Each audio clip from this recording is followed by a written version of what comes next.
Hello and welcome back to the Desert Wealth Management YouTube channel. My name is Isabel Clausen, an LPL financial advisor here at Desert Wealth Management.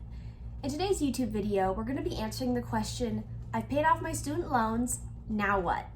This is one of the many different videos in our Now What series, discussing many different topics and questions that a lot of young professionals ask themselves at different chapters in their life.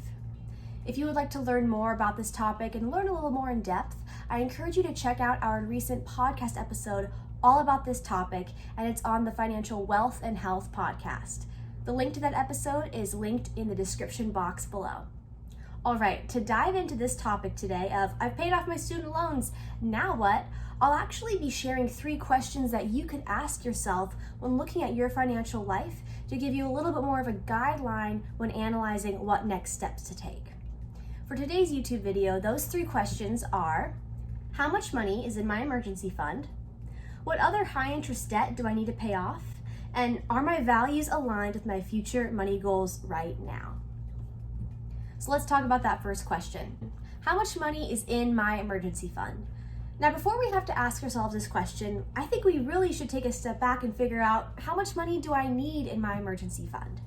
Now, this number is a little bit different for every person because everyone has their own specific needs. Each household has different things they need to save for. So of course, I'm sharing broad guidelines on this type of topic, but if you want to learn more, I encourage you to do your own research, look at your own financial life, or talk to a financial professional about your specific needs. But as a general guideline, broad rule of thumb, if you're single and you have a full-time income, you technically should have about 6 months worth of mandatory expenses saved up in your emergency fund. If you're married and both you and your spouse, 2 of you have 2 full-time incomes coming in, it's a broad guideline to have about 3 months worth of mandatory expenses in your savings account. Now, if you and your spouse make a household, but only one of you has a full-time income, it's then kind of a guideline to go back to that 6 months rule of having 6 months of mandatory expenses in the savings account. And so you could do more research, like I said, that's just kind of a broad rule of thumb, but you're now probably asking, well, what counts as a mandatory expense? I have a list here on the screen of a variety of traditional mandatory expenses, but it's pretty much the amount of money you need to survive. Not necessarily thrive, but the basic necessities that you need to keep the lights on and keep food on the table. This is different for every single person, as some people have varying levels of needs that have different dollar amounts.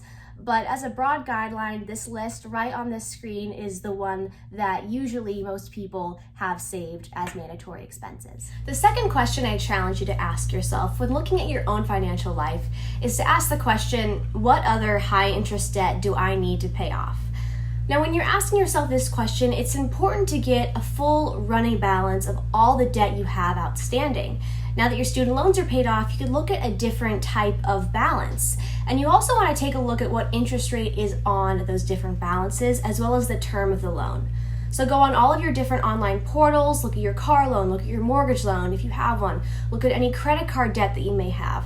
Take a look at any different products that you have a payment plan on. Whatever it is, look at all your debt, and then I want you to highlight the debt that has the highest interest on it. And that's important because you don't want to have all of this high interest debt accruing when you could start paying it off. So once you have that high interest debt lined up, make a 6-month calendar of paying off each of those higher interest loans. Now, this is definitely a broad guideline and not specific advice because each person has their own situation and their different levels of debt. So I do ask that you do speak to a professional or do your own research, as this information about paying off high interest debt is definitely more of a broad guideline that I'm sharing. Okay, the last question I challenge you to ask yourself when looking at your own financial life to figure out what next steps to take now that you've had your student loans all paid off, it's important to ask yourself, do my current personal values line up with my financial goals? Now, this is definitely a topic and a strategy that I discuss a lot in the podcast as well as this YouTube channel, but it's so important because if your financial goals are not aligned up with your personal values, it's going to be hard to have the motivation to save more, to make meaningful decisions about your spending. But what's really important is that when you do list out what your personal goals are and you align a financial goal to each of those and have a price tag on that goal as well as a timeline, you could start feeling more and more fulfilled with your spending, with your saving, because you know it's aligning with what makes sense for you. And as we grow up, our values and goals definitely do modify and transform. And when you have paid off your student loans, you probably have a little bit more room in your financial life to adjust what goals align with each value and what different things you want to save for. This could be exciting and help guide you as you walk through your financial path to figure out what next steps you want to take to really work toward financial freedom.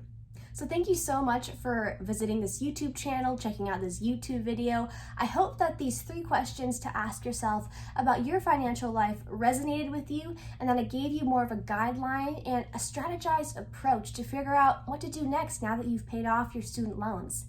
If you have questions or would like to schedule a free intro call with me, please visit my website at www.desertwealth.net/contact. The link is in the description box below.